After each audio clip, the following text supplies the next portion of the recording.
ก็ต้องกำหนดรู้ไปถึงลักษณะความเป็นจริงที่เขาเป็นนะความเป็นจริงที่เขาเป็นนั้นเป็นอย่างไรนะครับ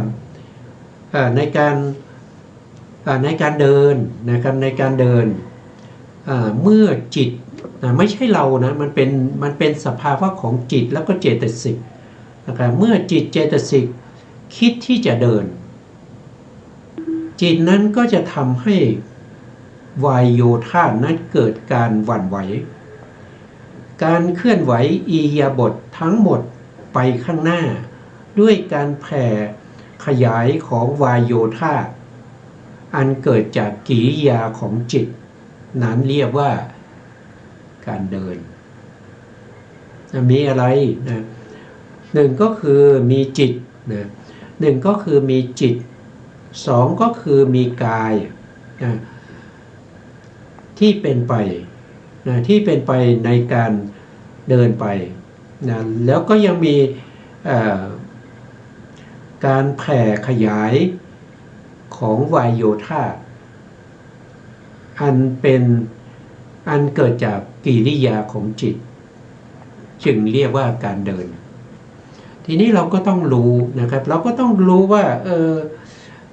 การเดินเนี่ยคืออิริยาบถเนี่ยเราจะรู้อิริยาบถให้ได้ตามความเป็นจริงเพื่อจะละตัตตูปาลัทธิเพื่อจะถอนเสียซึ่งอัตตสัญญานั้นจะต้องรู้อะไรบ้างนะท่านก็บอกว่านะครับการที่เราจะรู้อิริยาบถให้ชัดเจนตามความเป็นจริงนั้นเราจะต้องรู้วายโยธานะครับจิตตชวายโยที่เป็นเหตุให้เกิดการเคลื่อนไหวอิริยาบถจิตตชวายโยนี้เราก็ได้ศึกษาไปแล้วในครั้งก่อนๆนะไม่รู้ว่ารู้ชัดหรือเปล่านะแล้วเราจะรู้ชัดจิตตชวายโยได้เนี่ยเราต้องรู้เรื่องของจิตด้วยนะจิตเราก็ศึกษาไปแล้วว่ามีจิตอยู่32ดวงที่เป็นเหตุให้เกิด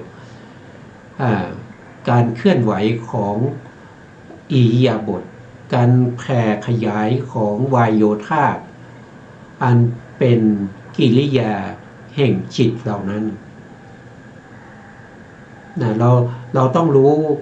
เราจะรู้อิริยาบถตอนนี้เราก็สรุปนะเราจะรู้อิริยาบถเราต้องรู้วายโยธานะครับที่เกิดจากจิตที่เรียกว่าจิตตชวายโยเราจะรู้จิตตชวายโยให้ชัดเจนเราต้องรู้จิตด้วยนะจิตเราก็ศึกษามาแล้วมีอยู่32ดวงที่เป็นเหตุให้เกิดการเดินนะการยืนการนั่งการนอนมีอยู่32ดวง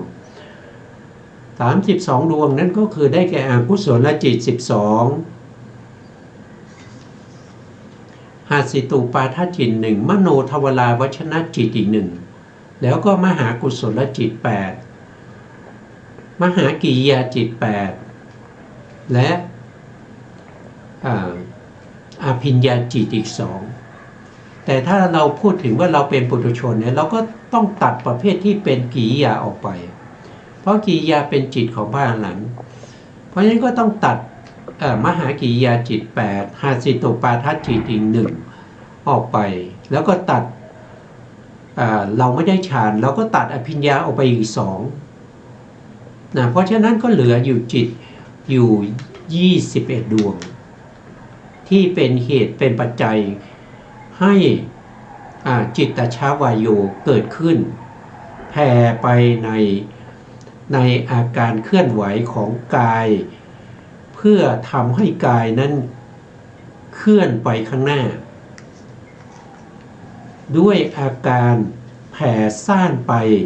ในวายโยธาอันเกิดจากกิริยาของจิตทั้ง21ดวงนี้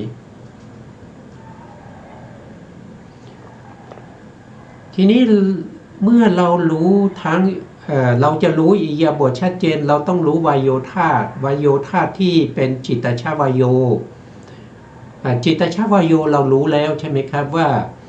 ก็คือได้แก่จิตคือลมที่อยู่ทั่วสารพันกายที่เรียกว่าอังคะมังคานุสาลีวายโยหรือถ้าว่าโดยปรมัตถ์ก็คือได้แก่ปริเฉทรูปซึ่งเป็นรูปที่ขั้นระหว่างรูปกับหลาบขั้นระหว่างรูปกับหลาบเกิดการเคลื่อนไหวด้วยอำนาจของกิริยาจิตที่แผ่เข้าไปทำให้จิตตชวายโยนั้นเกิดการเคลื่อนไหวทีนี้เราจะรู้ชัดในเรื่องของจิตด้วยนะครับเรื่องของจิตเนี่ยเรารู้ชัดได้ยังไงก็ต้องรู้ชัดด้วยอารมณ์ของจิตนะจิตนั้นมีอารมณ์นะอารมณ์มีอยู่6นะว่าโดยย่อๆก็มี6ก็มีรูปารมณ์นะก็คือการ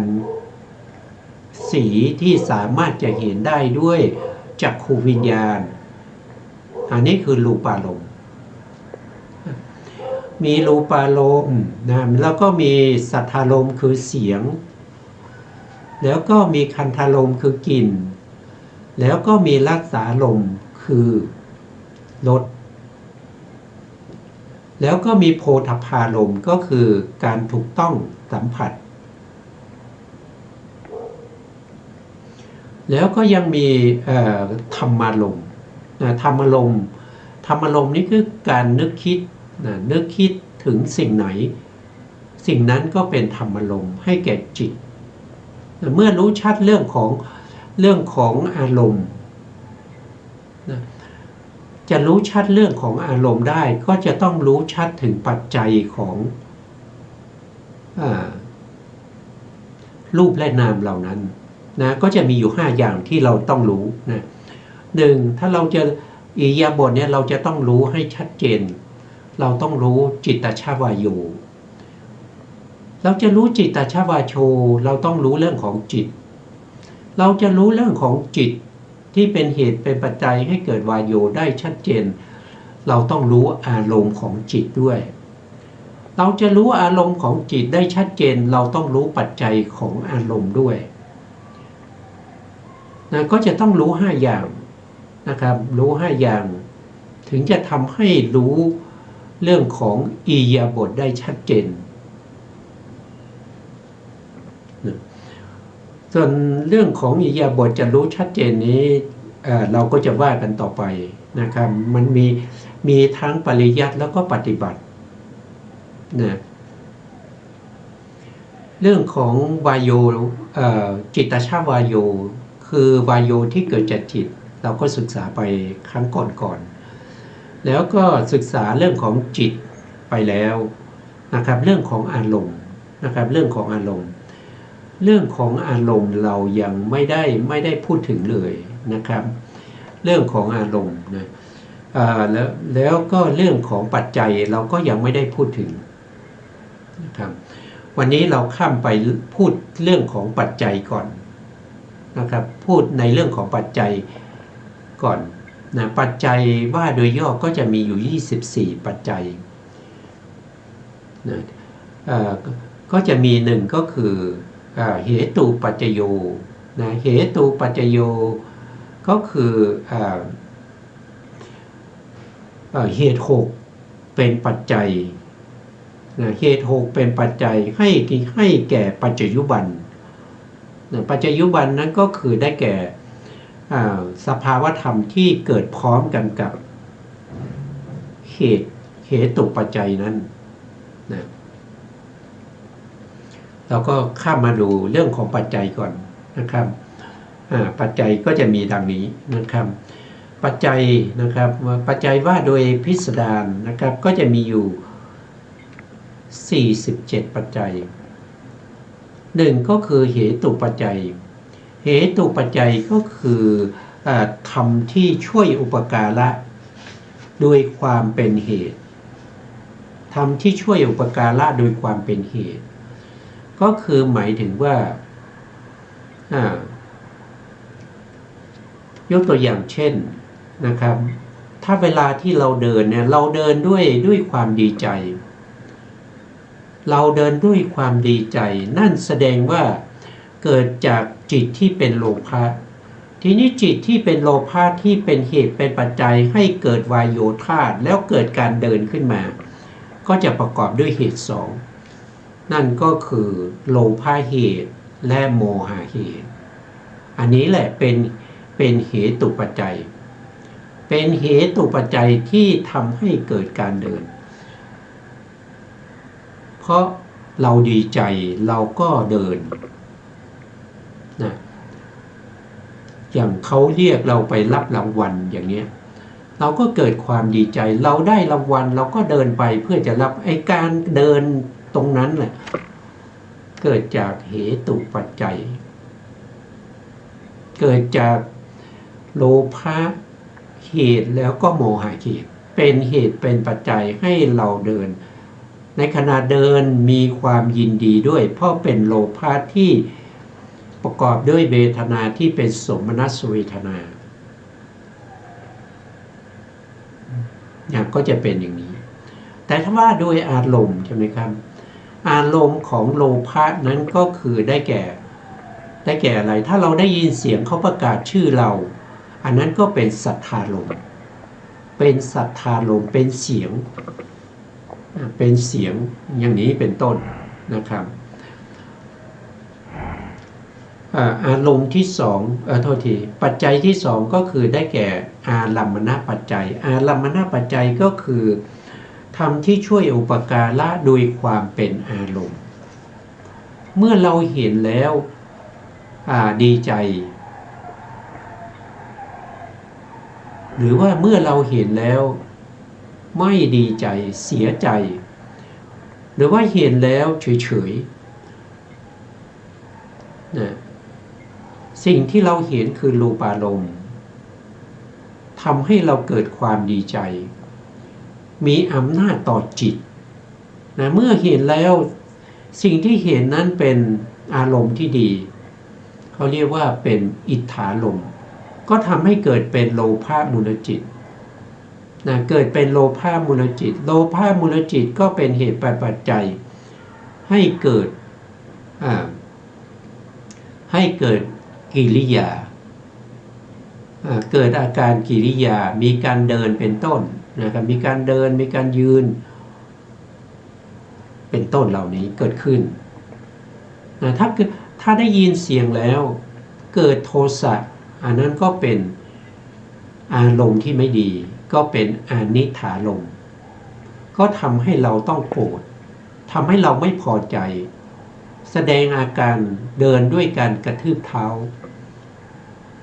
อันนี้ก็เป็นอารมณ์นะเป็นอารมณ์ทำให้เกิดจิตทำให้เกิด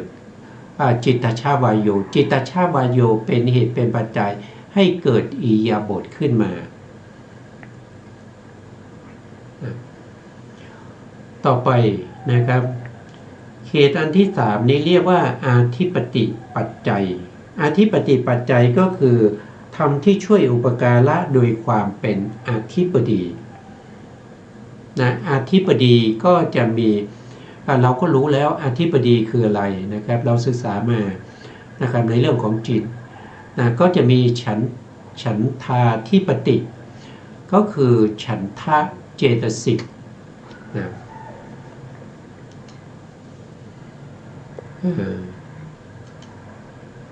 เรามาดูตรงนี้ควบคู่กันไปนะครับเพื่อให้เกิดความ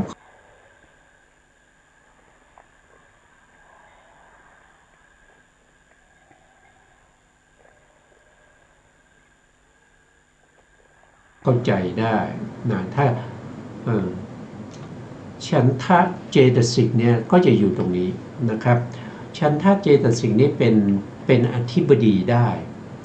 แต่ฉันทะเจตสิกจะเป็นอธิบดีได้ต้องเกิดกับจิตที่ทำหน้าที่ชาวนะแล้วก็ประกอบด้วยเหตุสองมีความ เรียกว่ามีความพอใจนะฉันทะนะเกิดขึ้นเป็นอธิบดีต่อมาก็จะมีวิริยาธิปติก็คือวิริยะเจตสิกก็ดวงนี้ก็สามารถเป็นอธิบดีได้แล้วอันที่3ก็คือจิตตาธิปติจิตตาธิปติก็คือจิตที่ทำหน้าที่ชวนะแล้วก็ประกอบด้วยเหตุ2ก็คือโลภะเหตุโทสะเหตุเท่าที่โลภะมูลจิต8โทสะมูลจิต2มหากุศลจิต8มหากิริยาจิต8นะแล้วก็มีรูปาวจรกุศลจิตรูปาวจรกิริยาจิตอันนี้เป็นของพระอรหันต์เราไม่ได้ในส่วนนี้เราไม่ต้องพูดถึงเราไม่พูดถึงเราจะพูดถึงเฉพาะในจิตที่มีกับปุถุชนอย่างพวกเรานะครับตรงนี้ก็จะเห็นได้ว่าจิตที่สามารถจะเป็นอธิบดีสำหรับปุถุชนอย่างพวกเราได้นั่นก็คือถ้าโลภะมูลจิต8ดวงใดดวงหนึ่งเกิดขึ้นในวิถีจิตแล้วก็มีฉันทะเป็นอธิบดีหรือว่าจะมีฉันทะเป็นอธิบดีหรือมีวิริยะเป็นอธิบดีหรือมีจิตเป็นอธิบดีก็สามารถเกิดขึ้นได้ก็จะมีอธิบดีอยู่3อย่างแต่อธิบดีเขาจะไม่เกิดพร้อมกันนะอย่างเช่นฉันทาธิปติเขาจะไม่เกิดพร้อมกับวิริยาธิปติเขาจะไม่เกิดพร้อมกับจิตตาธิปติเพราะว่าอธิบดี เขาจะเป็นใหญ่เฉพาะตัวนะครับสภาวะธรรมอื่นที่เกิดร่วมกับเขาเนี่ยจะต้องคอยตามเขาเป็นใหญ่แต่เพียงผู้เดียวแต่บางครั้งก็ฉันทะเป็นอธิบดีบางครั้งก็วิริยะเป็นอธิบดีบางครั้งก็จิตเป็นอธิบดีนะก็แล้วแต่ในขนาดนั้นนะครับในขนาดนั้น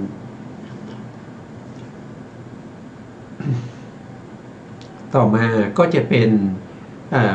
ในส่วนที่เป็นมหากุศลมหากุศลเนี่ยมีอยู่8ดวงใน8ดวงเนี่ยที่เป็นญาณสัมปยุตเนี่ยก็จะประกอบด้วยฉันทะก็เป็นอธิบดีได้ประกอบด้วยวิริยะก็เป็นอธิบดีได้ประกอบด้วยปัญญาก็เป็นวิมังสาธิปติได้แล้วก็ตัวจิตก็เป็นอธิบดีได้เพราะฉะนั้นถ้าเป็นมหากุศลที่เป็นญาณสัมปยุตนั้นมีอธิบดี4แต่อธิบดี4เหล่านี้เขาจะไม่เกิดพร้อมกันเขาจะเปลี่ยนกันเกิดแล้วแต่อารมณ์นะแล้วแต่อารมณ์ที่ได้ประสบพบเจอนะเพราะฉะนั้นอารมณ์จะมีความสำคัญต่อจิตเพราะว่าจิตเกิดขึ้นต้องรู้อารมณ์จิตที่เกิดขึ้นไม่รู้อารมณ์ไม่ได้นะเพราะฉะนั้นอารมณ์ก็มีความสำคัญนะเราก็จะพูดตอนนี้เราจะพูดถึงเรื่องของอำนาจของปัจจัยไปก่อนนะครับ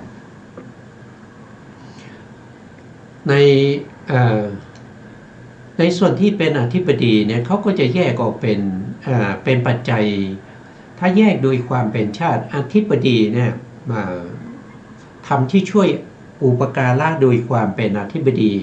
แยกเป็นชาติก็จะได้อีก2ปัจจัยก็คือสหชาตาธิปติปัจจัยอันนี้ก็ไปจัดอยู่ในสหชาตชาติเป็นสหชาตชาติเล็กนะแล้วก็อีกปัจจัยหนึ่งก็คืออารัมมนาธิปติปัจจัยอันนี้ก็ไปจัดอยู่ในอารัมมนาชาตินะก็ต้องเราก็ต้องคือได้ยินบ่อยๆเดี๋ยวก็จำไปเองนะครับถ้าไม่เคยได้ยิน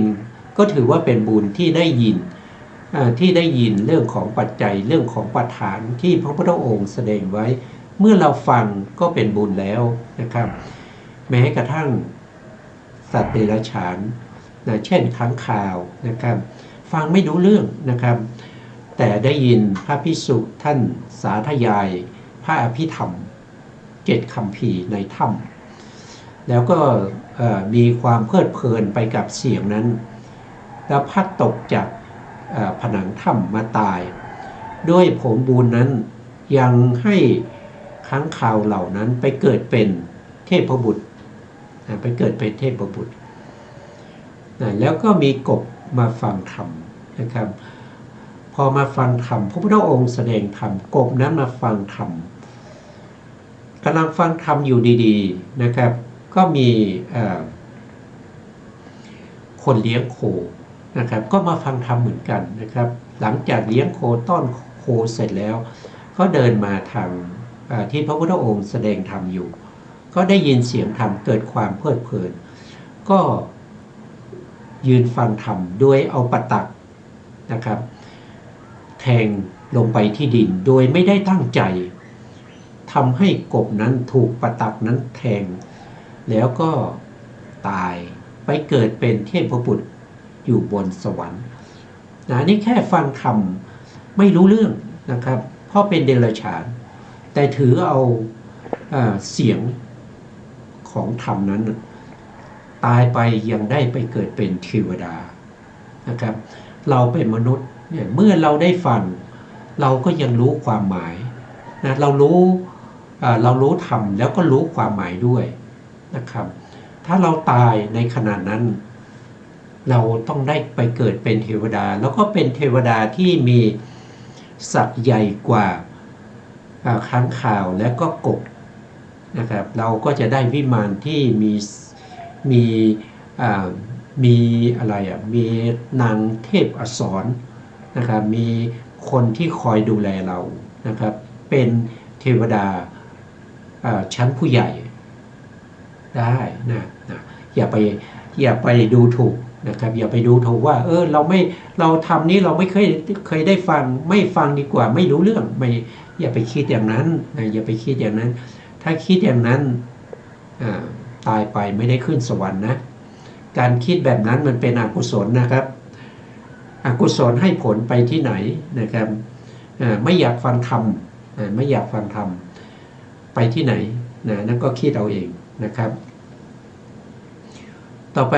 ปัจจัยที่4เรียกว่าเป็นอนันตละปัจจโยอนันตละปัจจโยก็คือธรรมที่ช่วยอุปการะโดยความติดต่อกันโดยไม่มีระหว่างขั้นนะครับอันนี้ยังไม่เพียงแต่ฟังชื่อไปก่อนนะครับ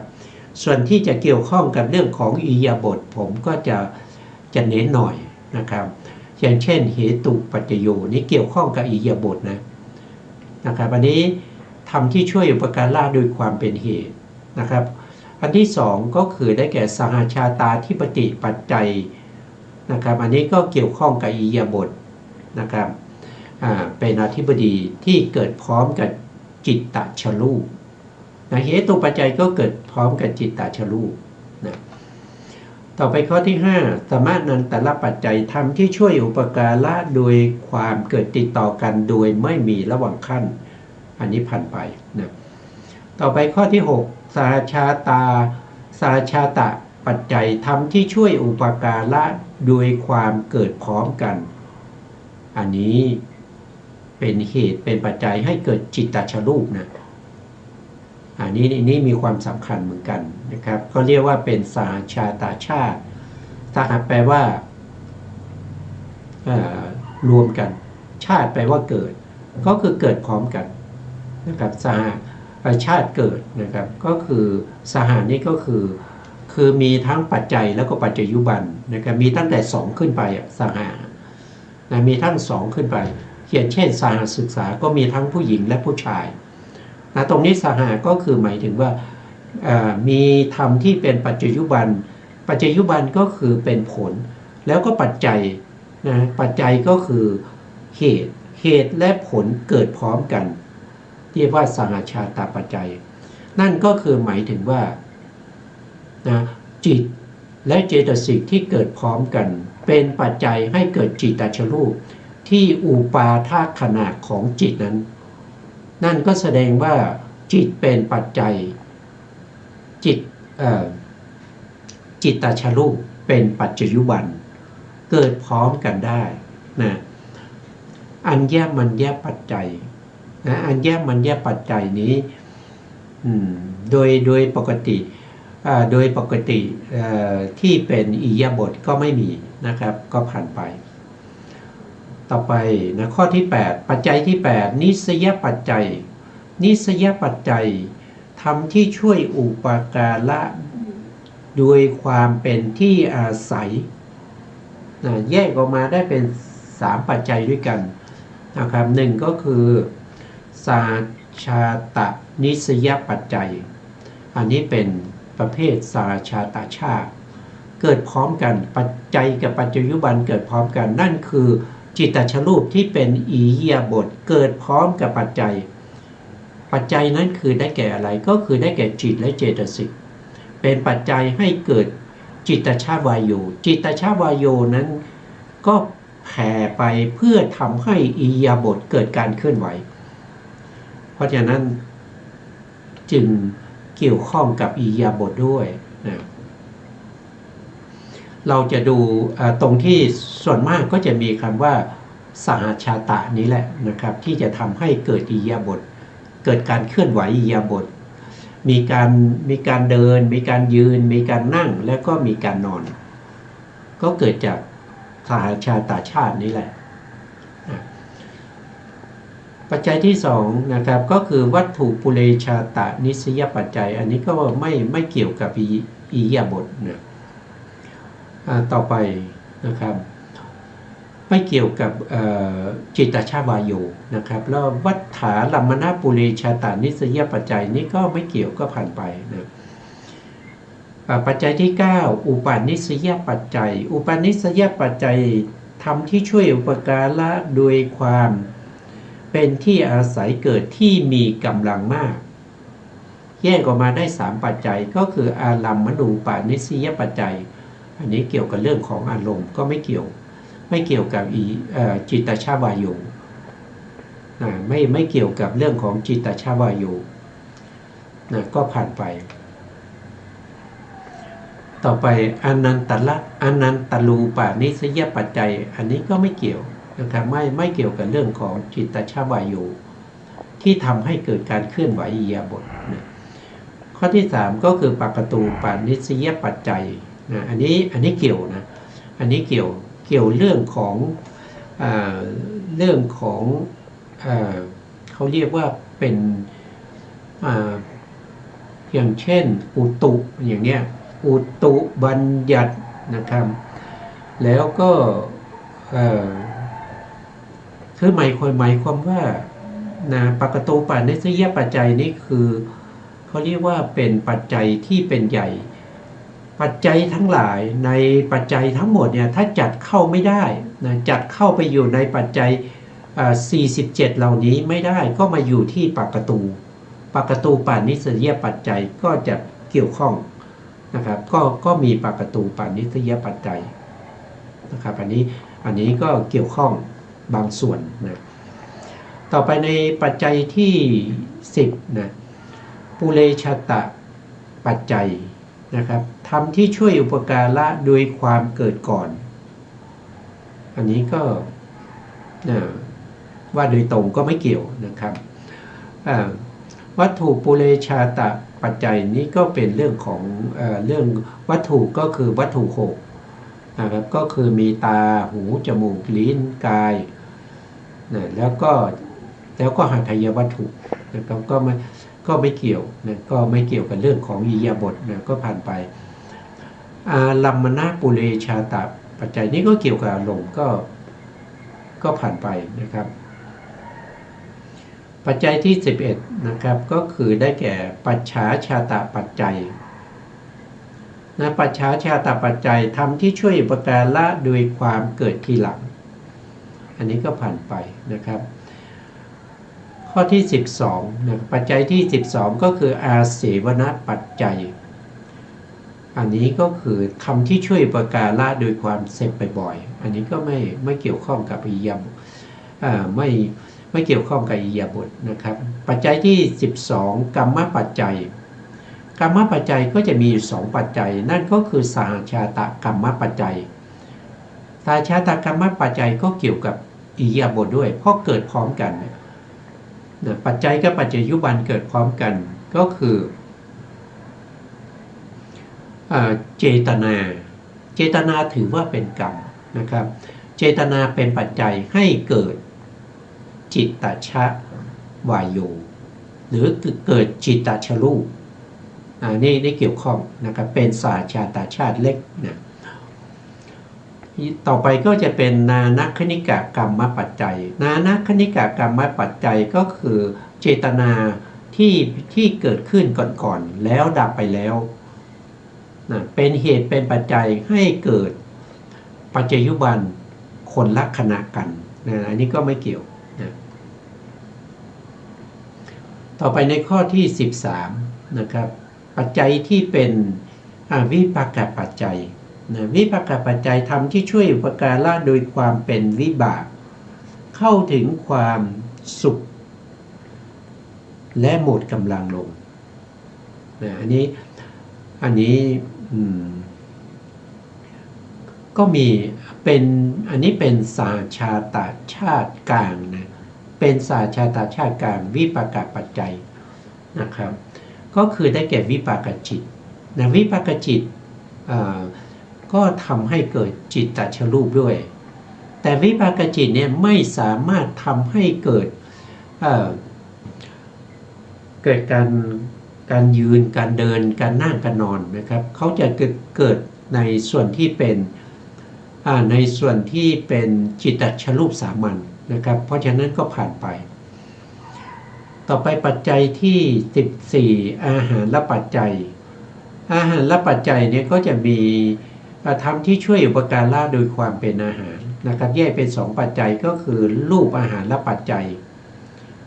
รูปอาหารและปัจจัยนี้ก็เกี่ยวกับเรื่องของกัปพลีกาลอาหารที่กินเป็นคำๆนะครับนี่ไม่เกี่ยวนะครับในข้อที่แยกมาอีกปัจจัยก็คือนามะอาหารและปัจจัยนามะอาหารและปัจจัยนี้ก็เกี่ยวนะก็คือนาม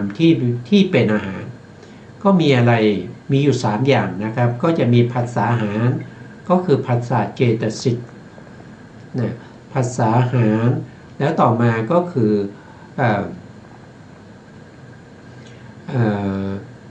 มโนสัญเจตนาหารอันนี้ได้แก่ตัวเจตนาเป็นตัวกรรมนะครับเป็นตัวกรรมนำมาซึ่ง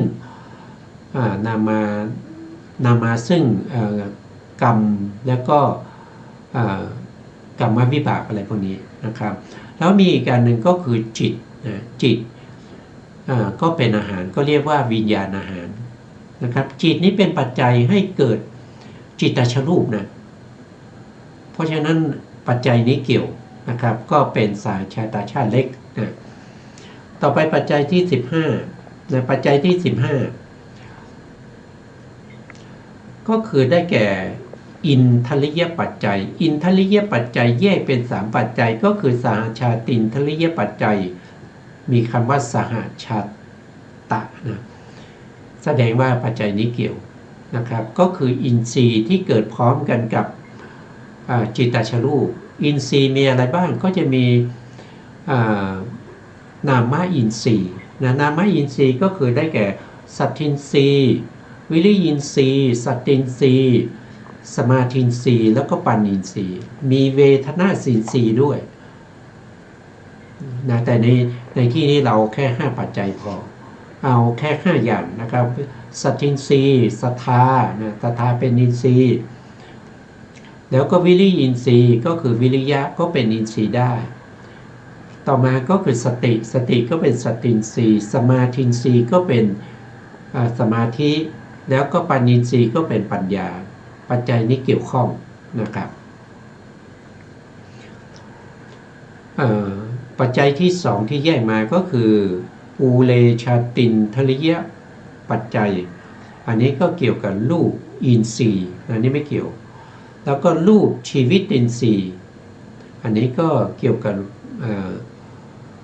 รูปชีวิตอินทรีย์นี่ก็ไม่เกี่ยวนะครับนะต่อไปในปัจจัยที่17นะฌานะปัจจัยฌานะปัจจัยก็คือได้แก่องค์ฌาน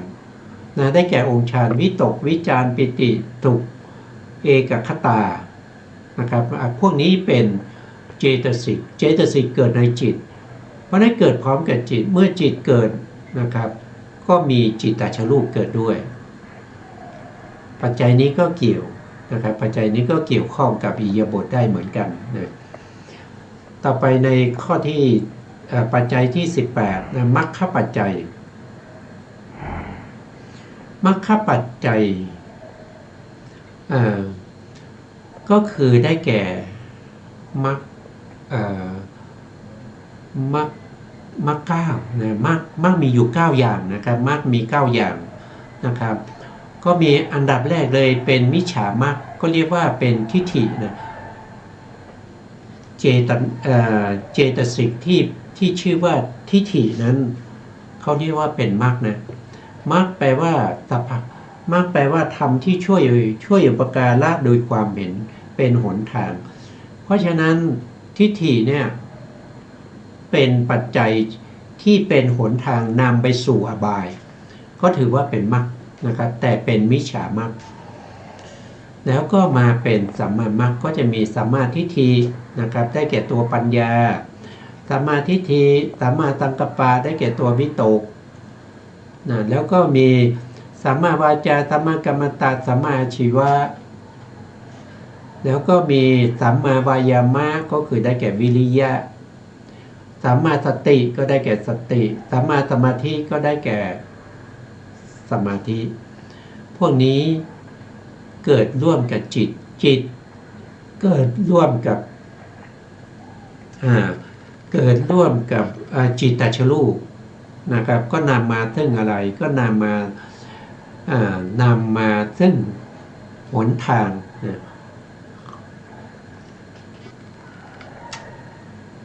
เหล่านี้ก็เป็นหนทางนำไปสู่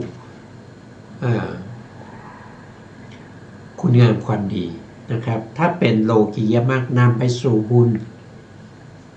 ถ้าเป็นโลกุตตระก็นำไปสู่มรรคผลนิพพานต่อไปก็เกี่ยวข้องนะเป็นสาชาตชาติเล็กนะครับต่อมาข้อที่ปัจจัยที่19นะครับปัจจัยที่19เรียกว่าสัมปยุตตปัจจัยสัมปยุตตปัจจัยก็คือปัจจัยกับปัจจัยยุบันนี้ประกอบกันนะเกิดพร้อมกันแล้วประกอบกันด้วยนะทีนี้ตัวจิตตชรูปเนี่ยจะประกอบกับตัวจิตซึ่งเป็นเหตุเป็นปัจจัยให้เกิดจิตตชวายโยเนี่ยได้ไหมไม่ได้นะครับไม่ได้อันนี้เป็นสาชาตชาติเหมือนกันแต่ไม่สามารถจะไปเกี่ยวข้องกับเรื่องของอิริยาบถได้ก็ผ่านไปวิปยุตตปัจจัยนะวิปยุตตปัจจัยก็แยกออกมาเป็น2ปัจจัยก็คือสาชาตาวิปยุตตปัจจัยอันนี้เกี่ยวข้องนะครับก็คือเกิดพร้อมกันแต่ไม่ประกอบกันนั่นก็คือได้แก่จิตเกิดพร้อมกับจิตตชรูปแต่จิตตชรูปและก็จิตนั้นไม่ได้ประกอบกันอันนี้มี4ปัจจัยนะไม่ใช่2ปัจจัยนะครับต่อไปก็คือวัตถุนะวัตถุปุเรชาตะวิปยุตตปัจจัยอันนี้ก็ไม่เกี่ยวนะครับข้อที่3ข้อที่3ก็ได้แก่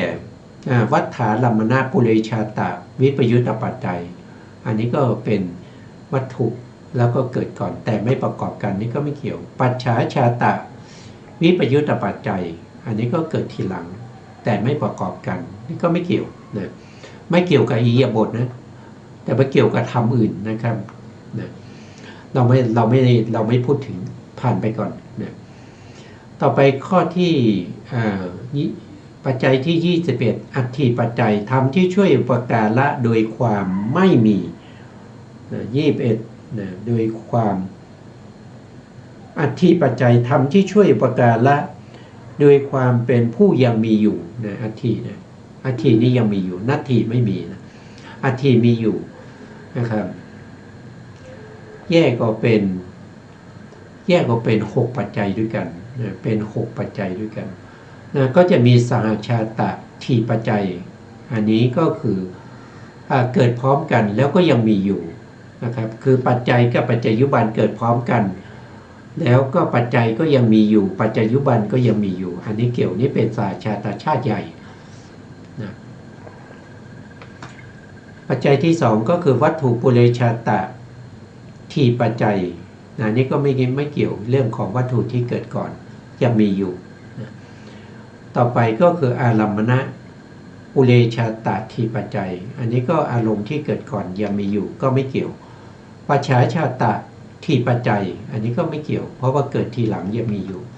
อาหารลัทธิปัจจัยนะอันนี้ก็ไม่เกี่ยวนะอินทรยทิปัจจัยก็ไม่เกี่ยวกันนะต่อไปปัจจัยที่22นะปัจจัยที่22ก็คือนัตถินะนัตถิปัจจโยก็คือปัจจัยที่ช่วยประการละโดยความไม่มีอันนี้ไม่เกี่ยวข้องปัจจัยที่23วิคตะปัจจัยปัจจัยที่ช่วยอุปการะโดยความปัสสัจจะไปอันนี้ไม่เกี่ยวเพราะว่าจิตกับจิตตชรูปเกิดขึ้นพร้อมกันแล้วก็ยังมีอยู่แต่นี่ปัสสัจจะไปแล้วไม่เกี่ยวนะต่อไปข้อที่24ปัจจัยที่24อาวิคตะปัจจโยนะก็จะแยกเป็น6ปัจจัยด้วยกัน6ปัจจัยก็จะมี1ก็คือตาชาตาอวิคตะปัจจัยทำที่ช่วยอุปการะโดยความยังไม่ปัสสัจจะไปนะเกิดพร้อมกันด้วยทั้งปัจจัยและปัจจยุบันยังมีอยู่อันนี้เกี่ยวข้องนะครับเกี่ยวข้องกับอิริยาบถด้วยนะส่วนวัตถุปุเรชาตะอาวิคตะปัจจัยนี่เป็นเรื่องของวัตถุเรื่องของตาหูจมูกลิ้นกายผ่านไปนะต่อไปอารัมมณปุเรชาตะอวิคตะนะอันนี้ก็เกี่ยวกับเรื่องของอารมณ์นะครับเรื่องของอารมณ์เป็นอารมณ์ด้วยเกิดก่อนด้วยแล้วก็ยังมีอยู่ด้วยอันนี้ก็ไม่เกี่ยวนะต่อไปข้อที่4นะปัจฉาชาตาวิคตะปัจจัยนะเกิดที่หลังแล้วก็ยังไม่ปัสสัจจะไปนี่ก็ไม่เกี่ยวแล้วก็อาหารอวิคตะปัจจัยก็ไม่เกี่ยวอินทริยะอวิคตะปัจจัยก็ไม่เกี่ยวนะครับเพราะฉะนั้นก็เราที่เราเห็นแล้วว่าเขาจะเกี่ยวข้องกับอิริยาบถเนี่ยถ้าเอาปัจจัยทั้ง47ทั้งหมดมาจำแนกโดยความเป็นชาติเนี่ยมันจะมีอยู่ชาติเดียวเท่านั้นที่จะเกี่ยวข้องกับเรื่องของปัจจัยได้นั่นก็คือสหชาตชาตินะสหชาตชาติเท่านั้นนะครับเราก็ไปดูเรื่องของสหชาตชาตินะครับเรื่องของสหชาตชาติ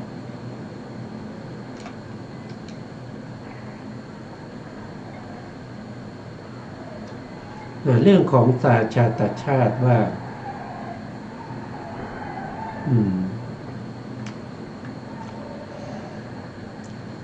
เอาตรงนี้ก่อนนะครับ ใกล้จะหมดเวลาแล้วนะคือเรารู้แล้วว่าอิริยาบถเนี่ยเกิดจากจิตตชวายโยจิตตชวายโยเนี่ยเกิดจากจิตเป็นเหตุเป็นปัจจัยให้เกิดจิตตชวายโยจิตตชวายโยนั้นจัดอยู่ในประเภทที่เป็นจิตตชรูปนะครับเราศึกษามาแล้วว่าจิตตชรูปเนี่ยมีอยู่7อย่างแต่อิริยาบถตรงนี้เราพูดถึงเฉพาะอิริยาบถมีการเดินการยืนการนั่งการนอนเรายังไม่ได้พูดถึงอิริยาบถย่อยซึ่งอิริยาบถย่อยนี้จะอยู่ในสัมปัชชยปภะซึ่งจะเป็นปภะที่จะต่อจากอิริยาบถนี้นะอิริยาบถนี้เราจะรู้ชัดก็ต้องรู้ทั้งจิตตชวายโยรู้ทั้งเรื่องของจิตรู้ทั้งเรื่องของอารมณ์แล้วก็รู้ทั้งเรื่องของปัจจัยตามที่เราศึกษาเรื่องปัจจัยมาเราก็รู้ว่าอิริยาบถนี้จะอยู่ในสหชาตชาติทีนี้เรามาดูว่าสหชาตชาติเนี่ยมีอะไรเป็นปัจจัยแล้วก็มีอะไรเป็นปัจจยุบันปัจจัยก็คือเป็นเหตุนะปัจจยุบันเนี่ยก็คือเป็นผล นะครับอิริยาบถเนี่ยเป็นผลนะแต่ตัวที่เป็นปัจจัยนั่นคือได้แก่ตัวจิตนะได้แก่ตัวจิตอิริยาบถนี้เป็นผลสิ่งที่เราเห็นเป็นผลสิ่งที่เรากำเราเดินอันนี้เป็นผลสิ่งที่เรายืนเป็นผลสิ่งที่เรานั่งเป็นผลสิ่งที่เรานอนนั้นเป็นผลแต่ตัวที่เป็นปัจจัยนั้นคือตัวจิตตัวจิตที่ทำให้จิตตชวาโยเกิดการหวั่นไหวแผ่ไปในอิริยาบถนะแผ่ไปในอิริยาบถทำให้เกิดการเคลื่อนไหวของกายนะครับเกิดการเคลื่อนไหวของกายทั้งหมดไปข้างหน้าด้วยการแผ่ขยายของวายโยธาอันเกิดจากกิริยาของจิตอย่างนี้เราเรียกว่าเป็นการเดินเราจะมองไม่เห็นเลยว่ามันเป็นสัตว์เป็นบุคคลอยู่ตรงไหนมันไม่มีนะมันมีแต่จิตกับเจตสิกที่มันเป็นเหตุเป็นผลทำให้เกิดการเดินมันไม่ได้มีสัตว์มีบุคคลเลยเพราะฉะนั้นการที่เรารู้อย่างนี้แล้วก็เข้าไปกำหนดรู้ในขณะที่เราเดินเราก็รู้ถึงสภาวะนี้ว่าอันนี้มันเกิดจากการแผ่เพราะว่าที่เกิดขึ้นได้ก็เพราะว่าจิตคิดจะเดินเมื่อจิตคิดจะเดินจิตนั้นก็มีการทำให้เกิดวายโยธาแล้ววายโยธานั้นก็เกิดการเคลื่อนไหวทำให้กายทั้งหมดก้าวไปข้างหน้าด้วยการแผ่ไปของวายโยธาอันเกิดจากกิริยาของจิตเนี่ยเป็นการเดินเวลาเราเดินเราส่งจิตไปให้รู้ถึงสภาวะที่เกี่ยวกับเรื่องของการแผ่ไปของวายโยธาใช่ไหมวายโยธาเนี่ยเป็นเหตุเป็นปัจจัยให้เกิดการเดินแล้วก็อิริยาบถที่มันเคลื่อนไหวไปข้างหน้านะไปทั้งหมดนะไม่ได้ไปส่วนใดส่วนหนึ่งคือกายทั้งหมดได้เคลื่อนไปข้างหน้าด้วยจิตตชวาโยที่แผ่การเคลื่อนไหวนะครับแผ่ไปของวายโยธาอันเกิดจากกิริยาของจิตนะเกิดการเดินขึ้นมามันก็ไม่ใช่สัตว์ไม่ใช่บุคคลไม่ใช่ตัวตนแล้วการที่เรากำหนดรู้อย่างนี้มันเป็นกรรมฐาน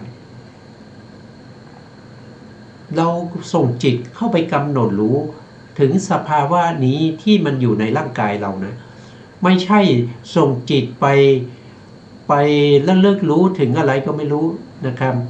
ไปเลิกถึงเพื่อนคนนั้นคนนี้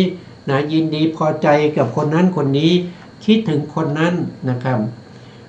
คนนั้นเขาดีนะเขาพูดกับเราไพเราะอย่างนี้มันไม่ใช่กรรมฐานละนะครับเพราะฉะนั้นถ้าเราศึกษาตรงนี้เราจะได้ทั้งที่เราเรียกว่าเป็นการละสัตตูปาลัทธิคือการละความยึดถือว่าเป็นสัตว์เป็นบุคคลได้แล้วเราก็ถอนเสียซึ่งอัตตสัญญาได้คือที่มันเป็นตัวเป็นตนเป็นเราเป็นเขาเป็นผู้หญิงผู้ชายแต่แท้ๆมันไม่มีมันมีแต่จิตกับมีจิตตชรูปที่มันเคลื่อนไหวไปก็สามารถจะถอนเสียซึ่งอัตตสัญญาได้แล้วมันเป็นกรรมฐานด้วยเพราะเราส่งจิตเข้าไปดูถึงสภาวะที่มันกำลังเกิดอยู่ในกายของเรามันมีทั้งจิตแล้วก็มีทั้งจิตตชรูปนะที่ทำหน้าที่แผ่ขยายไปของวายโยธาที่เกิดจากกิริยาของจิตนั้นเมื่อเราเข้าไปกำหนดรู้ถึงสภาวะนี้นั่นก็แสดงว่าการประพฤติปฏิบัติของเรานะมันเป็นกรรมฐานมันก็จะแตกต่างจากความรู้ของสุนัขบ้านสุนัขป่าสุนัขจิ้งจอก ที่รู้ว่ายืนรู้ว่าเดินรู้ว่านั่งรู้ว่านอนเขาก็รู้แต่มันแตกต่างกันไม่เหมือนกันนะครับอันนี้คือข้อแตกต่างนะครับเราไว้แค่นี้ก่อนนะครับวันนี้เวลาเราหมดแล้วนะ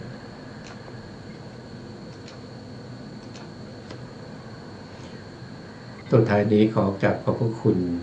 พระครูสมุทรวิศวัตรวรกิจโจผู้อำนวยการสถานีวิทยุเพื่อการศึกษาพระพุทธศาสนาและวัฒนธรรม FM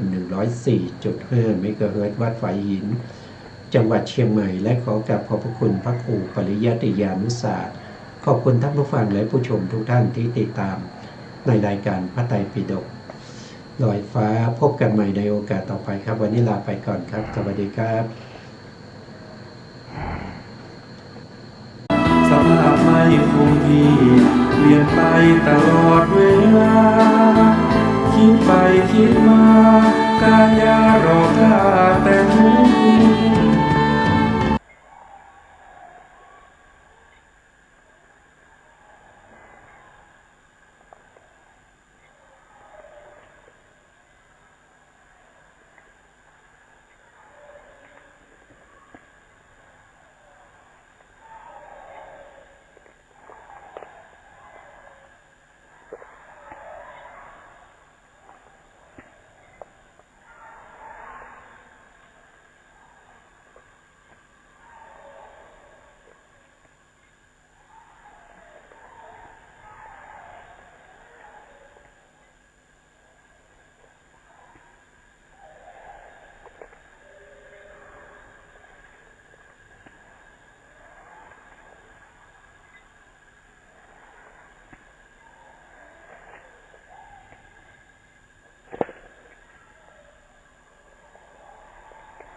ไทยรัตนปัญโยสิทธิ์พระพุทโธขอเชิญชวนพี่น้อง